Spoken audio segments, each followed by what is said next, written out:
नमस्कार साथियों।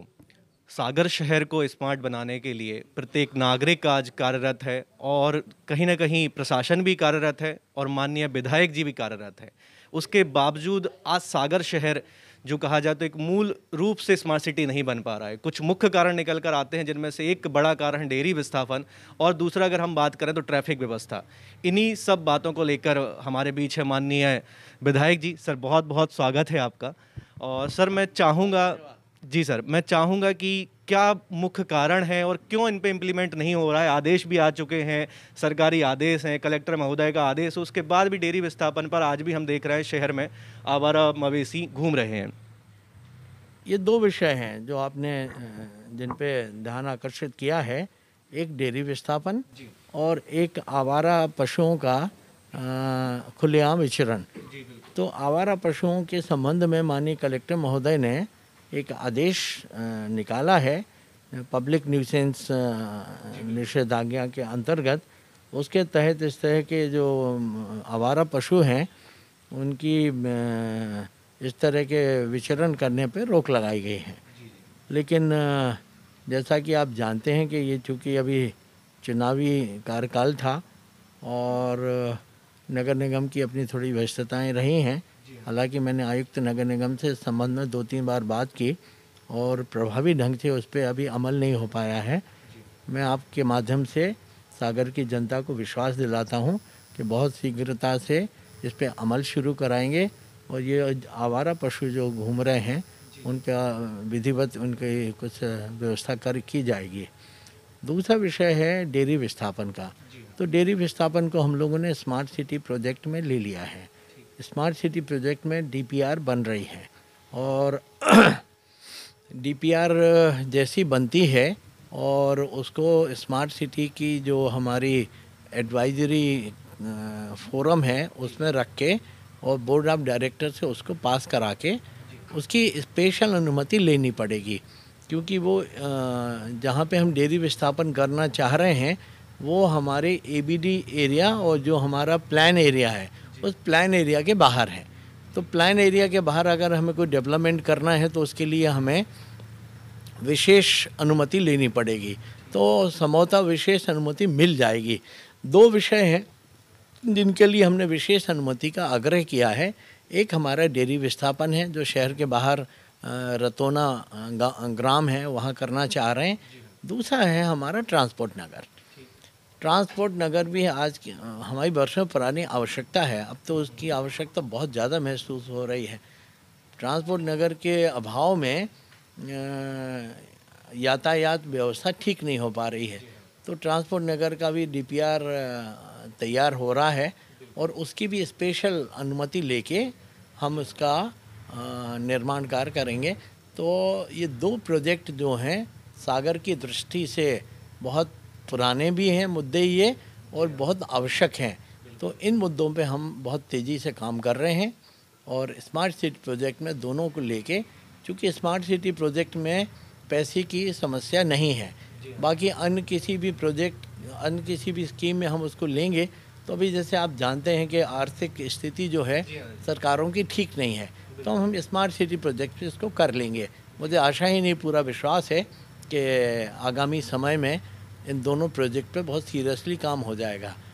जो हमारे डेयरी विस्थापन है उसमें पहली बार कुछ हम लोगों ने एडवांस काम किया है। अभी तक हमारे पास वो जगह नहीं थी। तो हम लोगों ने कुक्कुट विकास उससे नगर निगम को जगह अलॉट करा दी है। उस जगह पे जहाँ पे हम डेयरी विस्थापन करना चाहते हैं वो जगह प्रदेशन में नगर निगम को मिल गई है। तो एक प्रगति ये अच्छी हो गई है। अब ज़मीन चूँकि मिल गई है और स्मार्ट सिटी प्रोजेक्ट के तहत हम इसको कर रहे हैं तो हमें नहीं लगता कि कोई और ऐसी समस्या खड़ी होगी जिसकी उम्मीद की जा सकती है कि अब बहुत जल्द कुछ आने वाले महीनों में हमें चेंजेस देखने को मिलेंगे शहर में। अवश्य अवश्य। सर ये जो स्मार्ट सिटी है किसी कहा जाए तो किसी एक व्यक्ति विशेष के माध्यम से नहीं होगी या व्यक्ति विशेष के एफर्ट से नहीं होगी। तो इसमें शहरवासी किस तरीके से अपना योगदान दें कि वो सागर शहर में देते होंगे। ये हम नहीं कह रहे हैं कि सागर शहर का हर व्यक्ति एक सपोर्ट करता होगा, लेकिन अभी आपको ऐसा क्या लगता है कि शहरवासी और क्या एफर्ट्स लगाएं जिससे सागर स्मार्ट बने। सबसे पहली बात तो ये है कि जो हमारे डेयरी मालिक हैं, डेयरी मालिकों से आपके चैनल बुंदेली हलचल के माध्यम से मैं निवेदन करना चाहूँगा कि शहर की आवश्यकता को ध्यान में रखते हुए और यातायात को ध्यान में रखते हुए उस शहर में डेयरियों की वजह से जो समस्याएं उत्पन्न हो रही हैं उनको दृष्टिगत रखते हुए डेयरी विस्थापन की दिशा में जो प्रयास सरकारी हो रहे हैं उसमें उन्हें सहयोग करना चाहिए और वो विलिंगली वहाँ अपनी डेयरी विस्थापित करने के लिए तैयार हो जाते हैं, चले जाते हैं। तो जो सुविधाएं शासन स्तर पे हम लोग दे सकते हैं, ज़्यादा से ज़्यादा वो सुविधाएं देने का हम प्रयास करेंगे। तो उनको वहाँ जाने में अपनी सहमति देना चाहिए और विलिंगली वहाँ उनको जाना चाहिए। दूसरा विषय है ट्रांसपोर्ट नगर का। तो अभी हम लोगों ने नगर में यातायात शहर के अंदर थोड़ा व्यवस्थित हो इस हेतु नो एंट्री का प्रावधान लागू किया है। नो एंट्री के बावजूद भी बहुत सारे ट्रक ओनर्स जो हैं, ट्रक ड्राइवर्स जो हैं, गाड़ियां अपनी नो एंट्री में घुसा ले जाते हैं और अव्यवस्था पैदा करते हैं। तो हमें ये अपनी जिम्मेवारी समझने की आवश्यकता है कि ये शहर हमारा है। हमारे इस तरह से किसी भी एक प्रयास से शहर के यातायात को बाधा पहुंचेगी तो हमें अनुशासन के तहत इनका पालन करना चाहिए और शासन ने अगर कोई नियम बनाए हैं, कोई निर्देश जारी किए हैं, उनका हमें पूर्णतः पालन करना चाहिए। अभी आपने विषय रखा था कि स्मार्ट सिटी के तहत सागर शहर में स्मार्ट सिटी जैसा भाव नहीं आ रहा है। तो मैं आपको ये बता दूं कि ये 1.5 माह का जो संक्रमण काल था, 15 महीने का, इन 15 लगभग 1.5 साल का, इसमें हमारे स्मार्ट सिटी के सारे काम जो है लगभग रुक गए थे। जब ये सत्ता परिवर्तन हुआ है, माननीय शिवराज सिंह जी आए हैं, माननीय भूपेंद्र सिंह जी ने नगरीय प्रशासन मंत्रालय का प्रभार संभाला है, तब से हमारी स्मार्ट सिटी के कामों में काफ़ी तेज़ी आई है। माननीय भूपेंद्र सिंह जी ने स्वयं भी एडवाइजरी फोरम की बैठक में सम्मिलित होकर वो सारे प्रोजेक्ट को देखा है और उनको बहुत तेज़ी के साथ अमल में लाने का उन्होंने आदेश जारी किए हैं।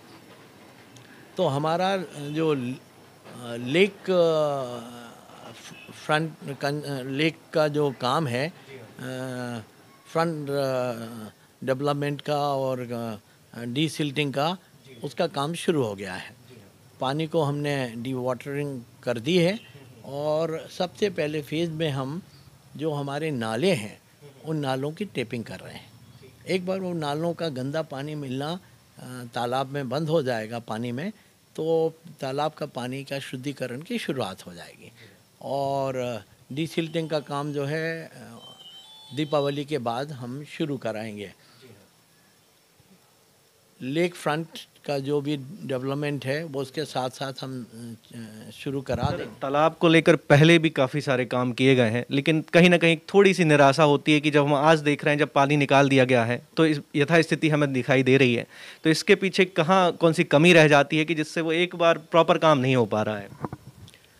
देखिए, अभी तक सिर्फ एक बार सागर के तालाब के लिए कोई 25 करोड़ रुपए की कुछ राशि आई थी, लेकिन उस 25 करोड़ रुपए में इतनी सारी समस्याएं थीं कि वो दिल्ली से मॉनिटर हो रही थी, तो वो पैसा जो है एक्चुअल में उस काम के लिए हमें मिल ही नहीं पाया।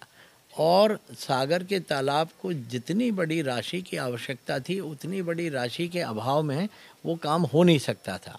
आज स्मार्ट सिटी में अब हम लगभग 100 करोड़ रुपए से इसका काम करने जा रहे हैं, तो ये काम पूरा होगा। और आप विश्वास मानिएगा कि 2 वर्ष के अंदर सागर के तालाब का कायाकल्प करके सागर की जनता को हम लोकार्पित करने वाले हैं। दृढ़ निश्चय के साथ मैं कहना चाहता हूँ, मैं स्वयं भी लगभग हर 10वें दिन मॉनिटरिंग कर रहा हूँ। ठेकेदार से बातचीत भी हो रही है, जो हमारे स्मार्ट सिटी के सीईओ हैं, एग्जीक्यूटिव इंजीनियर, सबसे बातचीत हो रही है। कांस्टेंट मॉनिटरिंग हम कर रहे हैं। सम्मानित भूपेंद्र सिंह जी भी भोपाल से उसकी मॉनिटरिंग कर रहे हैं। तो मुझे उम्मीद है कि इस बार तालाब के साथ कहीं कोई गड़बड़ी नहीं होगी और सागर का तालाब जो है एक अच्छे स्वरूप में, एक भव्य स्वरूप में जो हमारी विरासत है उसको सहेजने में हम सफल होंगे। सागर में हमने लगभग 100 करोड़ रुपए की राशि से रोडों के निर्माण के लिए भी हमारा टेंडर हो गया है। उसका निर्माण भी दीपावली के बाद शुरू होने वाला है। इसके अलावा बहुत सारे काम और हैं जो स्मार्ट सिटी प्रोजेक्ट के तहत हम लोग कर रहे हैं, और दीपावली के बाद ये मान लीजिएगा सब में तेज़ी आ जाएगी। कहे जाते हैं गोविंद बल्लाल खैर। आज कहीं भी हम शहर में देखते हैं तो ऐसा कोई नाम नहीं देखने में, तो आज बहुत सारे, मैं कहता हूँ 80% ऐसे लोग हैं जिनको ये नहीं पता कि सागर बना कैसे था।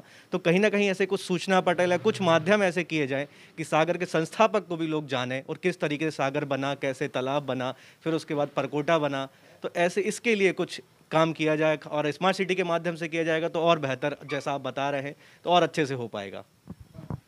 आपने ठीक फरमाया है। जो लोगों ने सागर के इतिहास को पढ़ा है, सिर्फ उन चंद मुट्ठी भर लोगों को छोड़ दिया जाए, उसके अलावा जनमानस को इस बात की जानकारी नहीं है कि उनके संस्थापक कौन थे। तो मैं बुंदेली हलचल के माध्यम से सागर की जनता को बताना चाहता हूँ कि बहुत जल्दी कोई काम ऐसा किया जाएगा जिसके माध्यम से उनका, जो हमारे संस्थापक हैं खैर साहब, उनका नाम जो है अमिट हो, उनका नाम अमर हो और लोगों तक अपने इसके संस्थापक का नाम जहन में आ जाए। बहुत बहुत धन्यवाद। और हम भी उम्मीद करते हैं कि जो भी चर्चाएं हुई हैं उन पर बहुत जल्द हमें देखने को चेंजेस मिलेंगे शहर में। और सब शहरवासियों से हम अपील करेंगे कि जब हम कहते हैं ना कि अपना शहर अपनी जिम्मेदारी, तो इस बात को जहन में उतारें और अपने दिल से जो भी हम कर सकते हैं अपने शहर के लिए वो काम करें। हमारे साथ विधायक जी ने हमें समय दिया, सर आपका बहुत बहुत धन्यवाद। बहुत बहुत धन्यवाद।